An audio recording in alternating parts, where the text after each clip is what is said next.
नमस्कार दोस्तों, मैं प्रभात त्रिपाठी आप सभी का स्वागत है आपके अपने YouTube चैनल दक्ष दृष्टि लाइव पे। दोस्तों, हम लोग टेलीग्राम पे भेजे गए क्वेश्चन का सॉल्यूशन इस सेशन में करते हैं। अभी हमने लास्ट टाइम आपको 5 क्वेश्चन भेजे थे जिसका आंसर बहुत से कम लोगों ने दे पाया है और 5 क्वेश्चन का आंसर किसी का भी सही नहीं आया है ना। तो आइए पहले देखते हैं वो क्वेश्चन क्या है, उसके साथ साथ उनका सॉल्यूशन भी हम देखेंगे। तो शुरू करते हैं आज का सेशन। पहला क्वेश्चन आप पढ़ेंगे। पहला क्वेश्चन आपको भेजा गया था। पहला क्वेश्चन था, राकेश की शादी 8 वर्ष पहले हुई। उसकी वर्तमान आयु उसकी शादी के समय उसकी आयु की 6/5 गुनी है। राकेश की बहन उसकी शादी के समय उससे 10 वर्ष छोटी थी। राकेश की बहन की उम्र क्या है? दोस्तों, ऐसे क्वेश्चन को करते समय एक छोटी सी बात अपने दिमाग में रखेंगे।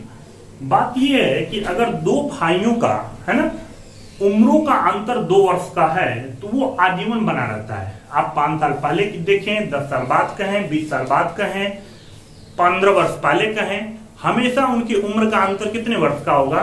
2 वर्ष का होगा। यहाँ राकेश और राकेश की बहन की आयु का अंतर जो है कितने वर्ष का दिया हुआ है? 10 वर्ष का दिया हुआ है ना। तो ये आजीवन उनके उम्रों का अंतर कितना होगा? 10 वर्ष होगा। बस अगर ये बात आपको समझ में आ गई है तो आगे आपको क्वेश्चन करना आसान हो जाएगा। क्वेश्चन पढ़ लिया हो तो पहली लाइन लिखेंगे, राकेश की शादी 8 वर्ष पहले हुई। उसकी वर्तमान आयु उसकी शादी के समय उसकी आयु की 6/5 गुनी है।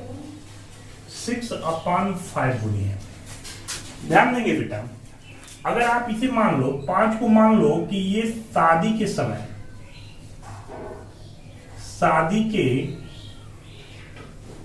समय की उम्र है, तो आप कहोगे वर्तमान उम्र कितनी हो जाएगी? वर्तमान कितनी हो जाएगी? 6 हो जाएगी। अगर इन दोनों का अंतर देखें तो इन दोनों का अंतर कितने वर्ष का है? 1 वर्ष का है ना। यानी कि शादी के समय और वर्तमान आयु का अंतर कितने वर्ष का है? 1 वर्ष का है। क्वेश्चन के अकॉर्डिंग ये कितने वर्ष का दिया हुआ है? ये 8 वर्ष के बराबर दिया हुआ है ना। क्वेश्चन में लिखा हुआ है शादी के समय, राकेश की शादी 8 वर्ष पहले हुई थी है ना। अर्थात शादी के समय उसकी उम्र अगर 5 है तो वर्तमान उम्र कितनी हो जाएगी? 6 हो जाएगी। 1 कितने के बराबर? 8 वर्ष के बराबर। तो अगर वर्तमान की मान ले 6 कितने के बराबर हो जाएगा? 8 6 48 वर्ष। बात समझ में आ गई? अब क्वेश्चन में लास्ट लाइन पढ़ेंगे, राकेश की बहन उसकी शादी के समय उससे 10 वर्ष छोटी थी। यार, शादी के समय अगर 10 वर्ष छोटी थी तो वो हमने कहा कि आजीवन 10 वर्ष छोटी रहेगी है ना। 5 वर्ष पहले कहें, 10 वर्ष पहले कहें, 20 वर्ष पहले कहें। पूछा गया है राकेश की बहन की उम्र क्या है। तो अगर राकेश की उम्र वर्तमान में 48 वर्ष है तो उसकी बहन कितनी हो जाएगी? बहन 10 वर्ष छोटी हो जाएगी। 10 वर्ष छोटी होने का मतलब कितना? 38 वर्ष। बात समझ आ गई? सबको क्लियर है? तो इसका आंसर कितना हो जाएगा? फर्स्ट पार्ट 38 है ना। ठीक है, नेक्स्ट क्वेश्चन पढ़ेंगे। 2 बहनों की आयु के मध्य अंतर उसके अभिभावकों की आयु के अंतर का आधा है। बड़ी बहन की आयु 18 वर्ष है जब छोटी बहन पैदा हुई जो कि अभी 15 वर्ष की है, तो उसके पिता की आयु 32 वर्ष थी। उनकी माता की आयु क्या है? देखना पड़ेगा। 2 बहनों की मध्य अंतर, 2 बहनों की आयु के मध्य अंतर। 2 सिस्टर हैं, मान लिया हमने S1 और S2 है। उनकी आयु के मध्य का अंतर जो है लिखा हुआ है क्या? उनके अभिभावकों की आयु के अंतर का आधा। पेरेंट्स जो भी हैं, मान लिया पेरेंट्स P1 और P2 हैं, इनके आयु का अंतर का आधा दिया हुआ है ना। 2 बहनों की आयु का अंतर जो है उनके पेरेंट्स की आयु के अंतर का आधा है। आगे कर है, बड़ी बहन की आयु 18 वर्ष है। बड़ी बहन की आयु कितनी वर्ष है? 18 वर्ष। जब छोटी बहन पैदा हुई जो कि अभी 15 वर्ष की है, अभी 15 वर्ष की है, कह रहा है कि जब ये पैदा हुई, H2 पैदा हुई, पैदा होने का मतलब जब इसकी उम्र 0 थी तो पिताजी की उम्र P1 की एज कितनी थी? 32 वर्ष, है ना। तो अब ये जब 0 थी तो ये 32 वर्ष, है ना। अब ये 15 हो गए तो P1 कितना हो जाएगा? आप कहोगे अगर ये 15 हो गया तो ये हो जाएगा 32 प्लस 15, यानी कि 47 वर्ष। यानी कितना? 47 वर्ष। यानी कि उसके पिता की प्रेजेंट एज कितनी है? 47 है।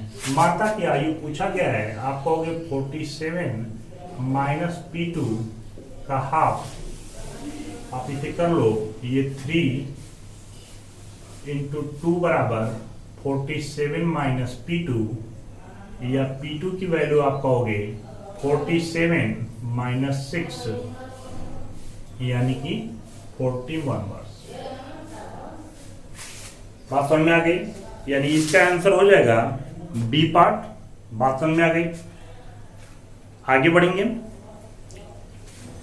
तीसरा क्वेश्चन है, निशानेबाजी की एक मुकाबला में 8 प्रतियोगी थे और उनका औसत स्कोर 87 था। जीतने वाले का अंक दूसरी नंबर के प्रतियोगी से 2 अधिक था। अन्य 6 प्रतियोगियों का औसत स्कोर 85 था। विजेता तथा दूसरे स्थान पर आने वाले प्रतियोगी का स्कोर क्रमशः क्या था? बड़ा आसान क्वेश्चन है। 8 प्रतियोगी हैं, उनका औसत स्कोर 87 दिया हुआ है। तो 8 प्रतियोगियों का सम अगर बात करें तो आप कहोगे 8 इंटू 87, 8 का गुणा कर लीजिए, 8 7 56, 8 8 64 और 5, 64 और 5 हो जाएगा 69। कर जीतने वाले का अंक दूसरी नंबर के प्रतियोगी से 2 अधिक था। जो विनर है इसका जो है दूसरे यानी सेकेंड नंबर से आने वाले से कितना अधिक है? 2 अधिक है। आगे कह रहा है अन्य 6 प्रतियोगियों का औसत स्कोर, सम जो है 6 का लिखा हुआ है, कितना हो जाएगा? औसत स्कोर 85 है। सम आपको मैं बार बार ये लिख रहा हूं, ये कहां से आया है? एवरेज बराबर आपको मालूम होगा सम अपान में क्या होता है? नंबर ऑफ एलिमेंट, या सम बराबर आप कहते हो average into number of element. बात समझ आ रही है? तो बस इसी को यूज कर रहे हैं बार बार। अगर 6 का गुणा कर लें तो आप कहोगे 6 25 30 और 6 8 48, 48 और 3 21। ठीक है। यानी कि अगर ये 8 लोगों का सम है, ये 6 लोगों का सम है, अगर 8 लोगों के सम में से 6 लोगों का सम घटा दें तो हमारे पास आ जाएगा एक विनर की और एक सेकेंड पोजीशन आने वाले की एज, है ना। अब इन दोनों का औसत स्कोर अगर देख लें, अगर घटा दें तो 6 में से 0 जाएगा 6, 9 में से 1 जाएगा 8, इधर 1। बात समझ आ रही है?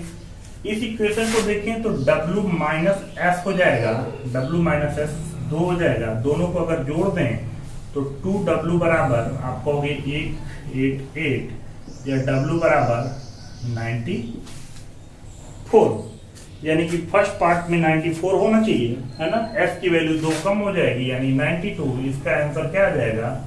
पहला पार्ट, यानी कि इसका भी आंसर क्या होगा? फर्स्ट पार्ट आंसर हो जाएगा। बात समझ में आ रही है? आसान आसान क्वेश्चन है, बस क्रम से आपको करते हुए जाना है। ठीक है, आगे क्वेश्चन करते हैं। आगे क्वेश्चन में किसी ने आंसर नहीं दिया है, अच्छा क्वेश्चन है, और इससे जो है 3-4 क्वेश्चन बना के आपको एग्जाम में पूछे जा चुके हैं, है ना।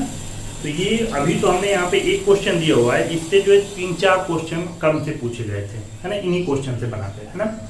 तो आइए इसका सॉल्यूशन करते हैं।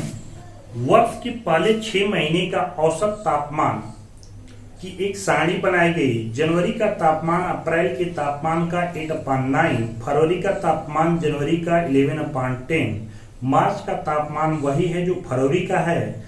अप्रैल एवं जून का औसत तापमान 6 महीनों के औसत तापमान से 4 डिग्री सेंटीग्रेड अधिक है। मार्च एवं मई का औसत तापमान 6 महीने के औसत तापमान के बराबर है। जनवरी एवं मई माह का औसत तापमान मार्च के तापमान के बराबर है। मई का तापमान 48 डिग्री सेंटीग्रेड है। किस माह का तापमान सर्वाधिक है?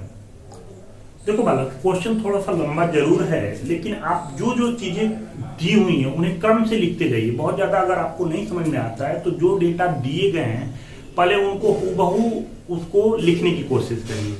लिखने के बाद फिर आपकी कोशिश होनी चाहिए कि कैसे किस चीज को क्या दिया हुआ है और उसकी सहायता से हम क्या निकाल सकते हैं।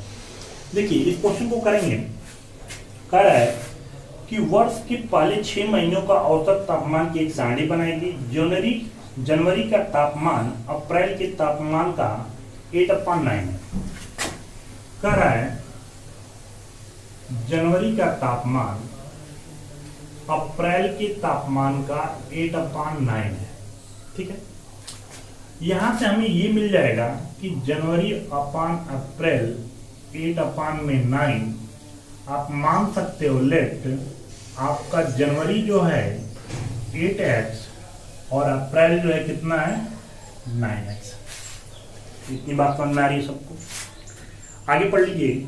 फरवरी का तापमान जनवरी का 11/10 है। फरवरी का तापमान जनवरी का कितना है 11/10 है। जनवरी का आपने निकाला हुआ है 8x, 11/10 कर लीजिए। 4 से काट लीजिए, 2 से काट लीजिए, 2 चौक 8, 2 पचे 10, यानी 11 चौक 44 बटे में 5x। पसंद है? आगे कह रहा है मार्च का तापमान वही है जो फरवरी का है। जो फरवरी का है वही आपका कह रहा है किसका है, मार्च का भी है। ये भी बात क्लियर है। आगे बढ़ते हैं। अप्रैल एवं जून का औसत तापमान। अप्रैल तो ये 9x है। अप्रैल एवं जून का औसत तापमान 6 महीनों के औसत तापमान। 6 महीने, हमें 6 महीने का तो मालूम है नहीं, मैं मान लेता हूं 6 का सम अपान में उनकी संख्या। ये 6 का औसत तापमान हो गया। से कितना अधिक है, 4 अधिक है, 4 डिग्री सेंटीग्रेड अधिक है। ठीक है, आगे बढ़ लीजिए। मार्च एवं मई का। मार्च लिखा हुआ है कितना 44x/5 प्लस मई का औसत तापमान। औसत अगेन दिया हुआ है। औसत तापमान कितना है 6 महीनों के औसत तापमान के बराबर है, यानी सिग्मा है 6/6। 6 महीने का योगफल बटे में उनकी संख्या इसके बराबर है। आगे का है जनवरी और मई माह का औसत तापमान। जनवरी कितना है भाई, जनवरी 8x है और मई माह का औसत तापमान दिया हुआ है कितना, मार्च के तापमान, मार्च यानी कि 44x/5 के तापमान के बराबर है। मई का तापमान 48 डिग्री सेंटीग्रेड है। किस माह का तापमान सर्वाधिक है, तो मई का 48 लिखा हुआ। अब देखो दोस्तों कैसे हम निकालते हैं, उम्मीद है आपने लिख लिया होगा। इसी में मैं थोड़ा सा करेक्शन करता हूं। मई का तापमान दिया हुआ है कितना 48। ठीक है, इसे सॉल्व करें अगर, तो आप क्या करोगे, इसे सॉल्व करो, 2 से भाग दे दो, 2 चौको 8 प्लस 2 से भाग दे 2 दूना 4, 2 चौको 8 बराबर 44x/5। देखिएगा 4 से कट रहा है, 4 छके 24 11। ठीक है, यानी कि अगर इसके सॉल्यूशन की बात करें तो आप कहोगे 11x/5 माइनस x बराबर आप कहोगे 6, या 11x में से 5x गिरेगा, 6x बटे में 5 बराबर 6, या 6 से 6 कैंसिल, फाइनली कहोगे x की वैल्यू कितनी आ गई 5। यानी कि यहां से आपको x की वैल्यू 5 आ गई। अगर x की वैल्यू आ गई तो 4 मंथ का वैल्यू अपने आप निकाल लोगे। आप कहोगे कि भाई जनवरी का हो जाएगा 8 × 5 यानी 8 × 40। अप्रैल का हो जाएगा 9 × 5 9 × 45, और यहाँ पे आप ये कहोगे 44 गुणे में 5 बटे में 5 यानी कि 44। तो आपके पास जनवरी आ गया, अप्रैल आ गया, फरवरी आ गया, मार्च आ गया, ये तो आपके तापमान आ गए। बाकी एक बचा मई का, ऑलरेडी दिया हुआ है। जून का आपको निकालना है। जून का निकालने के लिए आपको ये वाली डेटा याद होनी चाहिए, और ये डेटा निकालने के लिए आपको ये वाली वैल्यू भी यहाँ पे पुट करना होगा, ठीक है। तो इसे हम थोड़ा सा और सॉल्व करते हैं। अगर इसे, ये तो हमारा काम हो गया इसके लिए। इसमें अगर आप सॉल्व करो तो मई की वैल्यू कितनी दी है, 48 दी हुई है। इस वैल्यू को पुट करते हैं हम लोग, और x की वैल्यू आपको ऑलरेडी मिली हुई है 5, तो ये वैल्यू पुट करिए। तो आप कहोगे ये तो 44 हो गया, है ना। अगर यहाँ 5 रखते हो तो 5 से 5 कैंसिल हो जाएगा, 1 हो जाएगा, तो 44। मई आपका 48 लिखा हुआ है, और अपान में 2 ये आ जाएगा सिग्मा 6 अपान में 6 की वैल्यू। अगर आप 2 से काट दो तो 2 से काटोगे क्या, जोड़ लो, 8 4 12, 4 4 8 1 9 बटे में 2, यानी कि अगर काट लें 2 चौको 8, 2 छक्के 12, तो ये हो जाएगा सिग्मा 6 अपान में 6 की वैल्यू 46, है ना। यानी कि सिग्मा 6 अपान 6 की वैल्यू कितनी हो गई, 46 हो गई। अब ये वैल्यू 46 जैसे ही आप यहाँ पुट करते हो तो जून का वैल्यू आ जाएगी, है ना। थोड़ा सा मैं मिटाता हूँ, उम्मीद है आपने नोट किया होगा।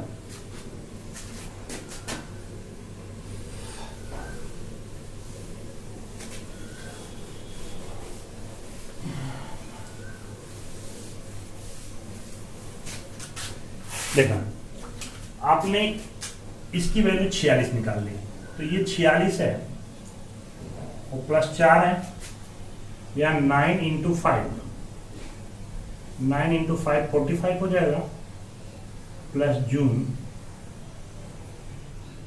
अपान में 2, तो ये आपके हो गए 50 मल्टीप्लाई बाई 2 यानी कि 100। ये होगा 45 प्लस जून, या जून की वैल्यू आप कहें तो हो जाएगा 100 माइनस 45 यानी कितना, 55।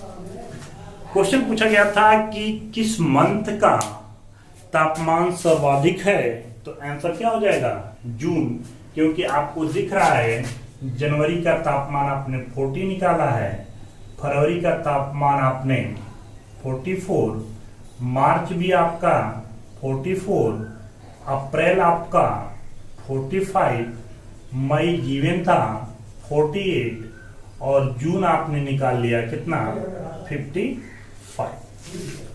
यानी सर्वाधिक किसका है, इसका है। सबसे कम देखा जाए तो जनवरी का है ना, ठीक है। तो सभी अलग अलग मंथ का आपने पूरा टोटल वैसे निकाल लिया है, आंसर देना आसान हो गया।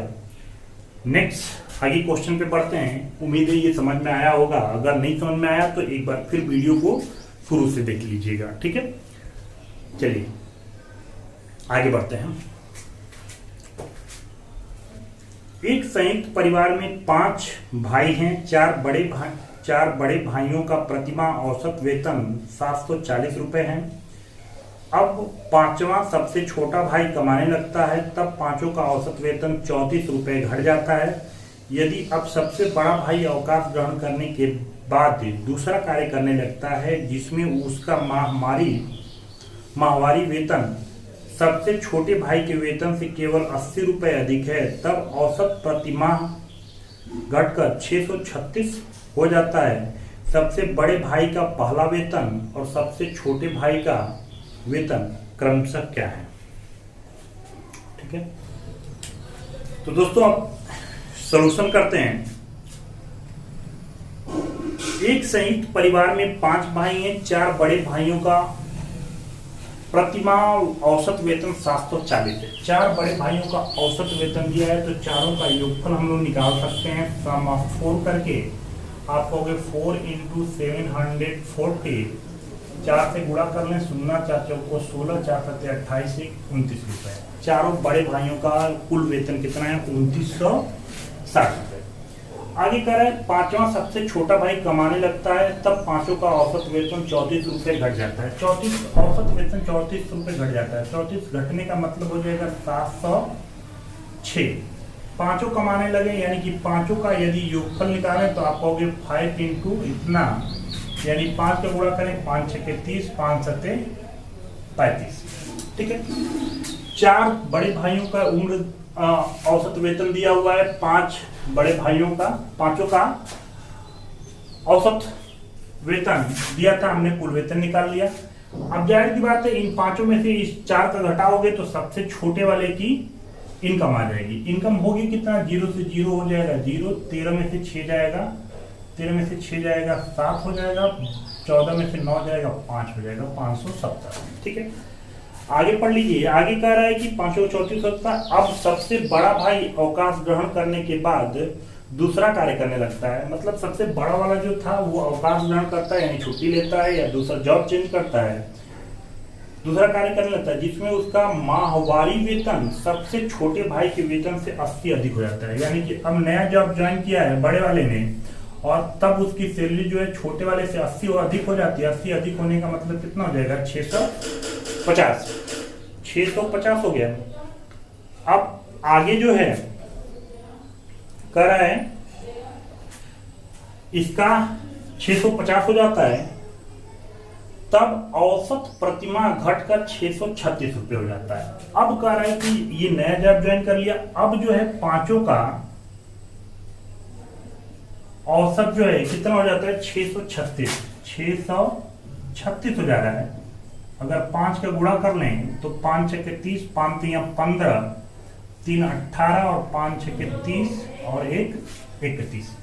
नया जॉब ज्वाइन करने के बाद पांचों का कुल वेतन जो है इतना हो जाएगा। अब आप देखो इन पांचों में आपका जुड़ा हुआ है सबसे छोटे वाले का और सबसे बड़े वाले का है, तो यानी कि अगर मिडिल में जो भी है M1, M2 और M3, हमने मान लिया कि भाई जो बीच वाले हैं, एक तो सबसे बड़ा वाला है और एक सबसे छोटा वाला, और बीच में मान लिया M1, M2, M3 है, तो इनके योगफल की अगर बात करें तो आप कहोगे कि भाई पांचों का योगफल कितना है, 3180, और इसमें से हम घटा दें कितना, 570 और 650। अगर घटाते हैं तो आप 3180 माइनस 6 5 11, 1220 हो जाएगा। ठीक है,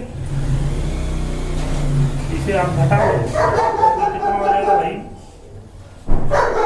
1960। अब इन चारों का योगफल आपको मालूम है, सबसे बड़े 4 भाइयों का योगफल, और इसमें आपने कर लिया 3 बीच वालों का, यानी कि सबसे बड़े वाले का अगर आप निकाले पहले वाला तो आप कहोगे चारों का योगफल कितना था, 2960, और इसमें से आप घटा दोगे 1960, यानी कितना आ जाएगा, 1000 रुपए। बात समझ में आ गई? तो यही होगा, शोर बहुत ज्यादा हो रहा है दोस्तों, तो यही सेशन को खत्म करते हैं। उम्मीद है पांचों क्वेश्चन आपको समझ में आया होगा, है ना। एक बार फिर से देख लीजिएगा, अगर कोई दिक्कत होती है तो कमेंट में पूछ सकते हैं। ठीक है, जय हिंद।